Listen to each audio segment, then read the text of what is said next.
Surat civil હોસ્પિટલમાં તાજેતરમાં નવા ઇન્ચાર્જ સુપ્રિન્ટેન્ડન્ટ આવ્યા બાદ હોસ્પિટલના કામકાજ અને વ્યવસ્થામાં નોંધપાત્ર પરિવર્તન જોવા મળી રહ્યું છે. સામાન્ય રીતે સફાઈ કામચલાઉ સ્ટાફનું કામ માનવામાં આવે છે, પરંતુ અહીં તબીબો પોતે હાથ જાડુ કરીને સફાઈમાં જોડાયા.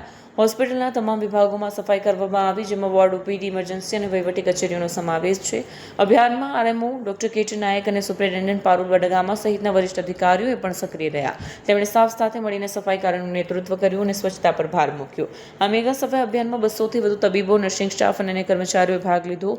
બધાએ મળીને હોસ્પિટલના ખૂણે ખૂણે સફાઈ કરી, જેથી દર્દીઓને સ્વચ્છ વાતાવરણ મળી શકે. છેલ્લા 15-20 દિવસથી સ્વચ્છતા અભિયાન અમારા સિવિલ હોસ્પિટલમાં ચાલી જ રહ્યું છે. અત્યારે 1 તારીખથી 7 તારીખ સુધી સરકારશ્રી પ્રેરિત અને માનનીય આરોગ્ય મંત્રી શ્રી પ્રેરિત જે નમો સ્વચ્છતા અભિયાન ચાલી રહ્યું છે, એના અંતર્ગત સિવિલ હોસ્પિટલમાં પણ સ્વચ્છતાની ઝુંબેશ ચાલી રહી છે. આજ રોજ અમે સ્ટાફ મેમ્બરો, એમાં ડૉક્ટરોથી લઈને ક્લાસ 4થી લઈને ક્લાસ 1 સુધીના તમામ કર્મચારી અધિકારીગણ તરફથી એક શ્રમદાન નો કાર્યક્રમ યોજ્યો છે, જેમાં બધા જ લોકો સ્વચ્છતાનું કામગીરી કરી રહ્યા છે. અને લોકોને એ મેસેજ આપવા માગીએ છીએ કે સ્વચ્છતા એ ફક્ત વર્ગ 4ની જ કામગીરી છે એવું નથી. તમામ અધિકારીઓથી લઈને સ્ટાફને પણ જ્યાં જ્યાં ગંદકી કે કચરો દેખાય તો એને સ્વચ્છતામાં કંઈક ને કંઈક એને યોગદાન આપવાની જરૂર છે, એ મેસેજ આપવા માગીએ છીએ.